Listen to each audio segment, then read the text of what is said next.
den 7 universellen Grundenergien liegt die Kriegerenergie 3 auf der Aktionsebene, zusammen mit der Königsenergie 7. Das Prinzip des Kriegers ist Kämpfen. Die Pole sind überzeugend und überwältigend.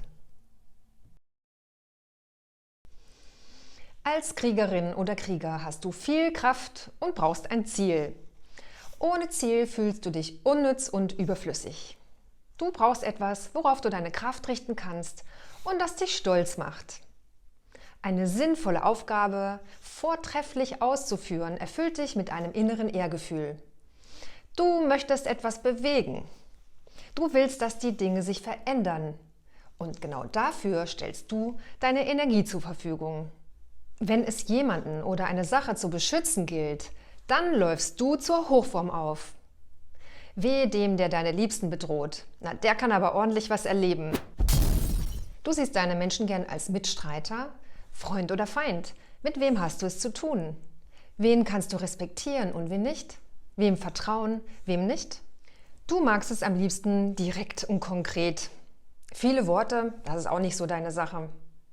Ränkespiele und Finessen, das ist nicht deine Welt. Was soll das ganze Shishi, mit dem sich andere Leute so lange aufhalten? Aber feiern, das tust du schon ganz gerne. Und zwar mit Leuten, die so ticken wie du. Mal ganz ehrlich, so auf dem Wacken Open Air eins auf die Glocke hauen, das ist eine feine Sache. Jo. Wenn du nicht ausgelastet bist, dann suchst du dir etwas, für das du dich einsetzen kannst. Selbst eine Vision, ein Ziel zu entwickeln, das ist nicht so sehr deine Stärke. Und so wirfst du dich richtig ins Zeug, natürlich für deine Liebsten und deine Familie. Aber es kann auch sein, dass du dich für eine Firma, einen Chef, eine Partei, eine Ideologie oder was auch immer in der Richtung einspannen lässt. Zu kämpfen und zu siegen, das liegt in deiner Natur. Und wer viel kämpft, ja, der darf sich auch mal ausruhen und die Waffen putzen und eine Gefechtspause einlegen und es einfach mal gut sein lassen. Denn nur so kannst du Kraft für neue Abenteuer schöpfen.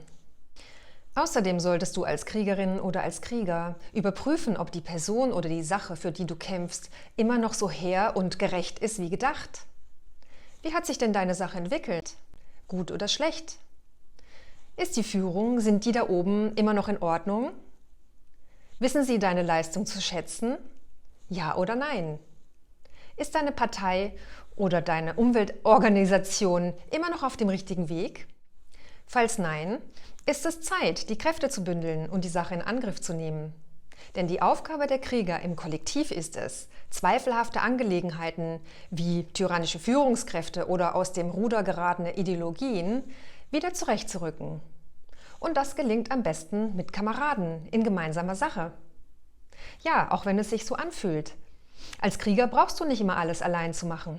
Und auch wenn du dich mal unterstützen lässt, dann bist du gar nicht weniger wert. Junge Krieger werden dabei am ehesten den bewaffneten Aufstand in Betracht ziehen, um den Feind zu überwältigen. Reife Krieger tendieren eher dazu, ihre Überzeugungskraft einzusetzen und Worte statt Fäuste sprechen zu lassen. Und am Beispiel von Mahatma Gandhi sieht man, wie der Kampf eines uralten Kriegers aussieht, nämlich völlig gewaltlos und überzeugend durch friedvolles Sein. Stolz und Ehre, das sind jedenfalls Begriffe und Werte für eine Kriegerin und einen Krieger jeden Seelenalters. Solltest du also gerne auf dem Siegertreppchen stehen, und zwar natürlich auf Platz 1, dann, aber inzwischen sollte es bei dir schon längst geklingelt haben, ob du Krieger bist oder nicht. Achtung, auch hier wird der reine Prototyp der Seelenrolle beschrieben, also der ganz typische Krieger, die typische Kriegerin. Krieger können nämlich auch ganz untypisch aussehen und wirken. Insbesondere durch Selbstverleugnung als Hauptangst kann der dynamische und kraftvolle Ausdruck deutlich gebremst sein. Als typischer Krieger ist deine Gestalt kompakt und kraftvoll oder zumindest drahtig. Deine Augen richten sich häufig gerade wie 2 Pfeile auf ein konkretes Ziel. Die ausführliche Beschreibung des Kriegers findest du, wie alle anderen Seelenrollen, im Buch Archetypen der Seele. Nun zu meinen persönlichen Erfahrungen. Da ich selbst mit einem ganzen schönen Pfund Dreierenergie in meiner seelischen Ausstattung ausgerüstet bin, kann ich mich, glaube ich, schon ganz gut mit eigenen Erfahrungen dazu äußern. Ich merke jedenfalls, dass ich recht viel Kraft habe, ganz gerne einfach auch ein Ziel verfolge und das auch ausdauern kann. Ich habe auch einige Kriegerfreunde und ich schätze an ihnen so die direkte und ja, natürliche Art, wie sie so drauf sind. Die haben einen kurzen Schnack, die erzählen auch mal einfach einen derben Witz, sind richtig gute Kumpels und man kann sich total auf die verlassen. Sie haben alle in der Regel eigentlich einen recht spartanischen Lebensstil. Was Frauen angeht, die die Seelenrolle eines Kriegers haben, habe ich unterschiedliche Beobachtungen gemacht. Es gibt die einen, die also so voll in der Blüte ihrer Kriegerenergie stehen, und es gibt aber auch welche, die hadern richtig mit dieser Seelenrolle, wenn sie wissen, dass sie haben. Ich vermute mal, es liegt daran, dass Frauen und Mädchen eben anders erzogen werden und dass diese Vitalität, Kraft und Energie einfach auch nicht so en vogue ist oder gewünscht ist. Aber warum denn eigentlich nicht? Mir ist bewusst, dass ich mich mit dem Folgenden total in die Nesseln setzen kann bei dem einen oder anderen, was jetzt folgt. Die universellen Grundenergien, die sich in allen Erscheinungsformen wiederfinden, zeigen sich natürlich auch in den 7 verschiedenen Seelenrollen. Nähere Informationen zu den universellen Grundenergien findest du im hier verlinkten Video. Die 7 Energien sind in 4 spezifische Ebenen eingeteilt. Diese Anordnung verfügt über eine weitere Unterteilung, nämlich in 2 duale Seiten, die sich gegenseitig ergänzen. Die Energien links werden als männlich bezeichnet und die Energien rechts als weiblich. In der fernöstlichen Tradition spricht man hierbei von den Prinzipien Yin und Yang. Nun, auf welcher Seite würdest du denn die Kriegerenergie vermuten? Du findest sie hier, auf der rechten Seite. Das heißt, die Kriegerseelenrolle entspricht der weiblichen Energie, was für den einen oder die andere an dieser Stelle eine ziemlich große Überraschung sein dürfte. Wir reden also im Grunde von Kriegerinnen. Ist das nicht interessant? Beim Blick auf die 7 Grundenergien und ihre Struktur ärgerst du dich jetzt vielleicht, dass der König auf der männlichen Seite ist. Aber warum denn eigentlich? Die Aufgabe des Königs und auch der Königin ist es ja, zu führen und zu dienen. Und die Aufgabe der Kriegerinnen und Krieger, also der Dreierenergie, ist es, die Königsenergie in Schach zu halten, wenn sie tyrannisch geworden ist und über die Stränge schlägt. Dann ist es die Aufgabe der Kriegerinnen und Krieger, den König in Schach zu halten und das Gleichgewicht wiederherzustellen. Denn dafür sind sie da, die Energien in Balance zu halten. Und jeder, der die Dreierenergie in sich trägt, der darf sich doch freuen über diese Vitalität und Schöpferkraft und Ausdauer und Hingabe. Und es ist ganz gleich, ob als Mann oder als Frau oder als diverse Persönlichkeit. Es werden doch alle gleich von dieser schönen Energie durchströmt.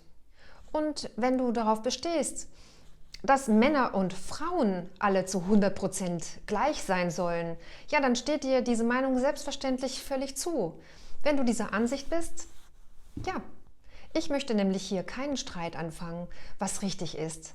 Das Anliegen, das ich hier habe, ist, Impulse zu geben und Informationen weiterzugeben, die die archetypische Seelenlehre für uns bereithält. Nun zu den Beispielen bekannter Persönlichkeiten. Du findest die mit einem Sternchen gekennzeichneten Personen in besagtem Buch noch näher beschrieben. Alle anderen, die ohne Sternchen, erlaube ich mir selbst hier als Kriegerinnen und Krieger ins Rennen zu schicken. Es macht übrigens überhaupt nichts, mal mit einer Behauptung ins Blaue zu schießen. Ich kann schließlich auch mal falsch liegen. Wie immer kommt an dieser Stelle der bekannte Hinweis. Die Archetypenlehre ist kein simples Schubladensystem, sondern eine höchst komplexe und vielschichtige Lehre. Am meisten hast du davon, wenn du die Informationen aus den Archetypenbüchern und hoffentlich auch von diesem Kanal in deinem persönlichen Alltag auf ihre Stimmigkeit überprüfst. Konrad Adenauer, ein reifer Krieger, setzte seine Kräfte überzeugend für die Erneuerung des deutschen Staates ein. Mahatma Gandhi gelang es, wie bereits gesagt, sich als uralter Krieger durch radikale Gewaltlosigkeit, internationalen Respekt und Bewunderung zu erwerben.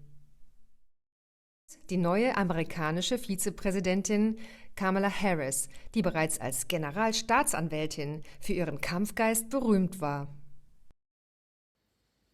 Hättest du gedacht, dass Marilyn Monroe eine Kriegerin war? Ich benutze ja häufiger den Ausdruck seelische Ausstattung. Nun möchte ich am Beispiel von Marilyn Monroe etwas mehr dazu sagen, damit du dir ein besseres Bild machen kannst.